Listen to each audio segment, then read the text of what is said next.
Born in Toronto but raised in Bathurst, New Brunswick, Mark Kelly-McLean started boxing in his early teens. Within only 2 years of developing a passion for the sport, he won gold at the Canada Winter Games. His successes also included a bronze medal at the World Junior Amateur Boxing Championships, as well as silver and bronze at the Canadian Senior Championships. Mark Kelly-McLean, 2010 inductee in the individual category in the Bathurst Sports Hall of Fame.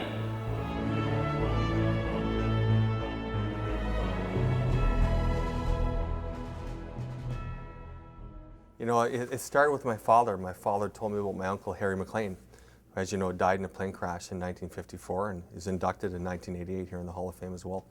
And my father told me about the story and the background that our family had in boxing, and I figured maybe I could be a new chapter in that story. So he introduced me to Lee Morrison, and Lee Morrison kind of gravitated to me and I gravitated to him, and that's a different story in itself, and I'll talk about that, you know, at the banquet. But my father told me about the sport, told me about the history, and I started with Lee Morrison, and you know, I was like a fish to water. It was something that I excelled at a very early age. As you know, we played a lot of different sports back in the day. Bathurst was a sport mecca, and you know, it's a blue-collar city, and they really revolved around sports. And so I played a lot of sports, but something about boxing really took. And I think, you know, the fact that I had this genetic disposition to be a fighter, I think to a certain extent, it didn't hurt me any. And so when I started, like I said, I took off quickly. I enjoyed the sport, and I went from enjoying the sport to being extremely passionate about the sport.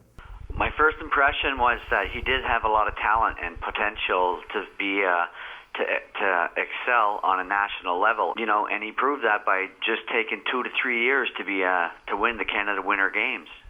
From the first start, when I seen him on the gym floor, I could see potential, especially in his footwork, because normally I would tell our boxers, if you don't have footwork, it's like a house with no foundation. It all comes from the legs up and the position of your feet. Well, with Mark, this seemed to be natural from the first night that I seen him, and I knew there was potential there. Now, when Mark first came to the gym, it was sort of funny because I did not have a lot of respect for athletes from New Brunswick, thinking, oh, this guy's not that good. And the other thing that sort of caught me in my first impression of Mark was Mark didn't see a mirror that he didn't like. So Mark was a little bit pretty boy, and he was a good-looking guy and everything, and so I thought that he couldn't be that tough in the ring, but no, Mark was very tough in the ring, and it really caught me by surprise that someone that sort of walked in the gym and, you know, confident, you know, it was a surprise, and Mark definitely held his own with us. So fortunately enough, I had the passion, I had the desire, and I had the coaching. And I think everyone needs to recognize that. It doesn't matter what sport you play, you need to have those people that believe in you, right? That are going to spend the time to coach you. And I had that with Lee Morrison, Nick Kovacs, and Wild Bill Hudon, right?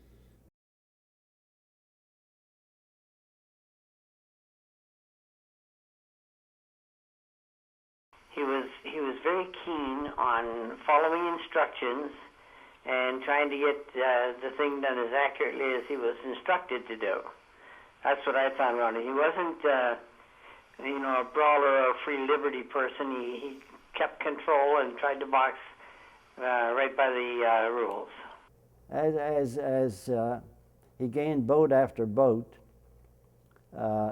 you could see that there was potential there because he was a boxer, not a slugger. You know. So what was his style? Boxer, not a slugger? boxer, not a slugger. What would you say made him successful? Why was he so good? Well, as I said a while ago, footwork. If you don't have footwork, which is part of your legs, to carry you, where are you going to go? You're not going to go nowhere. You're going to get played out, and the other guy is going to be more aggressive, and you get run over.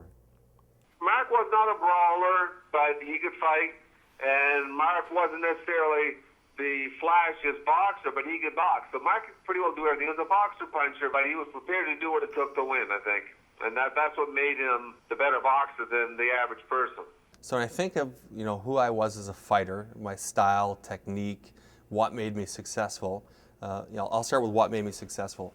I believe it was hard work, dedication, perseverance. Like, just go, get it done. I was very committed to the sport. I was very committed to the coaches that I had as well. I didn't want to let them down. And inside of me, I really didn't want to lose. I feared losing. So I would work really, really hard to just learn different techniques and styles, and it was just inherent upon me. Like, I just wanted to get better, right? And my style itself, though, was different than some other fighters. I would classify myself as a skilled technician. So I was very cognizant of the other fighter. I would study him quickly. If I could find out about his style beforehand, I would find out. But if I didn't know, I'd learn very quickly in the ring. Like, I would do things to see, how he fought, what his style was, and I would throw feints and jabs, and I'd move different ways, and just to kind of figure the guy out. So my style was control the center of the ring. I never liked to get hit, ever, so it was odd that I was even in the sport of boxing. And my back would hardly ever touch the ropes, and if it did, I'd spin off the ropes relatively quickly. So it was really a tactical game, strategic game. To me, boxing is chess with muscles. It really is. So it was mental, and I used my kind of mental capacity to try to out-strategize some of the fighters that I fought.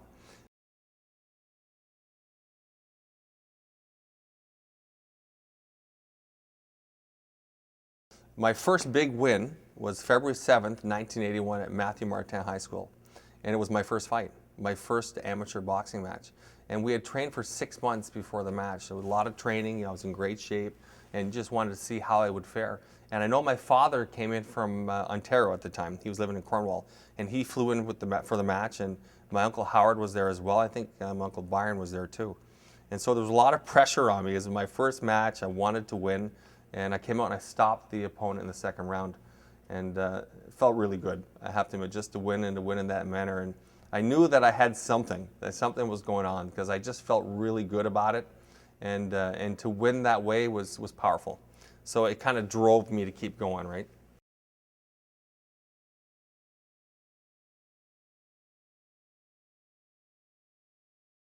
It's hard to describe. It was just so, when you're that young and so full of energy, and to be a Canadian champion and win the Winter Games, you were just on a real high. Like, we couldn't accomplish anything higher than that. We got telegraphs from Richard Hatfield, who was a premier at the time, all the way up there in Jonquière, Quebec. Pierre-Elliott Trudeau was there with all his people, and we took part in a banquet, and I shook Pierre's hand. I don't remember exactly what he said, but there were special words, and all his people that were with him, came up and congratulated us and said, congratulations, you said you were going to win the gold medal. And yeah, other people had a lot of respect for us, and we were very proud too to be able to excel like that and be as good as anyone else in Canada and be the best in Canada. I remember training so hard over that period of time. And again, I want to bring back to the coaches as well, because, New Brunswick was an underdog in boxing. I mean, the powerhouses were Ontario, Quebec, Nova Scotia. But what they didn't realize was the commitment and dedication that we had and the coaches had. So we were affiliated with the Gagetown base. And we did a lot of training camps up in Gagetown. And we did a lot of sparring, calisthenics. I mean, we were in really, really good shape. And I think we took the Canada Winter Games by storm, because back at that time, New Brunswick wasn't a player in boxing, right? And there's 12 weight classes, and we had 5 guys that went to the Canada Winter Games on the New Brunswick team. We came back with 3 gold and 2 bronze medals, right? At that time, the Canada Winter Games in New Brunswick, there was only 5 gold medals of all the sports, and 3 of them came from boxing, and 2 of them came from the Bathurst Boxing Club, right? So you think about it, that's about 40% of the gold medals for New Brunswick came from this boxing club here. And when I won the gold medal, I can remember standing on the podium going, my God, it happened, it's real. And I was just really, really proud of to do that. And when we flew back to New Brunswick, I can remember getting off the plane in St. John, New Brunswick, And I can't remember the gentleman's name. He's a coach from St. John. I came into the airport. He said, "Hey, champ, good job." And it was the first time someone really called me champ, right? And I thought, hey, I like it. It sounds good.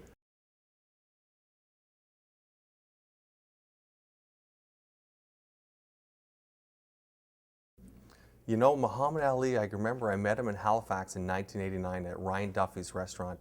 There was a professional boxing match that was being held in the city by Taylor Gordon, who was the national boxing coach at the time. And he was coming up the stairs of Ryan Duffy's. When he turned the corner, he came over and shook hands with a number of different people, and I was one of them. And you could see that he had the onset of Parkinson's disease. It was probably in its early stages, but he was still very focused. So to shake his hand and to be able to look at him and say, you know, I actually shook hands with Muhammad Ali was amazing, because he was one of my childhood idols and mentors to a certain extent. Even though he doesn't talk to you, you follow in his footsteps because you see what brought him to greatness. And it was a discipline and commitment and his psychological ability to stay focused. I think was the best of all fighters. Just to add this point here, this was back when, okay, in Canada it was mandatory to wear headgears, but all over the rest of the world and Europe, they didn't have to wear headgears. And when we competed in Finland, I think we only lost like 1 or 2 matches out of like 11 or 12 weight categories. So we were a real power. So by the time we crossed the Baltic Sea to go to Stockholm, every boxer there had these big, thick sparring headgears, because the Finnish boxers didn't wear headgears, and we really beat them really bad. And by the time we got to Stockholm, they all had these big, thick headgears on. I fought Troy Waters, the Australian champion. I fought him in 1983 at the World Boxing Championships. At that time, Troy Waters was undefeated. Right? He went on to be a world champion as a professional. He fought Simon Brown, Terry Norris, so he was a very noted fighter, both in the amateur ranks and then professional. And I can remember, I fought him in the semifinals or the quarterfinals of the Worlds, and I was a little bit nervous, without question, because I knew he was strong. I saw him beat the guy from Finland the night before, and it was a war. I mean, we went at it, and he was as tough as everyone said he was. My coaches had me riled up for the match, and I won a split decision. It was one of the toughest fights I ever had in my whole career. I can remember the third round just thinking, are my knees going to give out? But my heart just wouldn't let me give up. I just went hard. I knew it was an opportunity of a lifetime. And, we have a lot of admiration for each other. We had spoke to each other post-fight. He became a great fighter as a professional, but it's probably one of my most difficult fights I've ever had.